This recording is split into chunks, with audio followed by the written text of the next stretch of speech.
Hello friends, আজকে মূলত একটা এন্টারপ্রেনারশিপ রিলেটেড অথবা বিজনেস কিভাবে শাইন করা যায় এরকম একটা বই সম্পর্কে বলবো।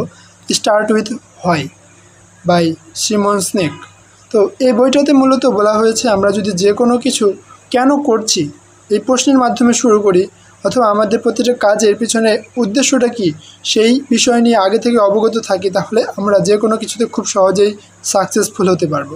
যেমন আমরা যদি অ্যাপেলের কথা বলি, এই কোম্পানিটি তাদের যেই বিজনেস অর্থাৎ এইটাকে আমরা যদি অ্যানালাইসিস করি তাহলে গোল্ডেন সার্কেলের মাধ্যমে লেখক মূলত বুঝিয়েছেন যে ফার্স্টে আমরা হোয়াট, দেন হাউ, তারপরে আমরা কোশ্চেন যদি করি হোয়াই, তাহলে আমরা সেই বিষয়টির উদ্দেশ্য বুঝতে পারবো। তো অ্যাপেল মূলত তাদের বিভিন্ন ফিচারের মাধ্যমে অর্থাৎ ইউজার ফ্রেন্ডলি অথবা সিকিউরিটি সিস্টেম ইত্যাদির মাধ্যমে তাদের বিজনেসকে আরও অনেক বেশি স্ট্রং করেছে। তেমনি একটা কলমের কথা যদি আমরা বলি, সেটা কেন কেনা হবে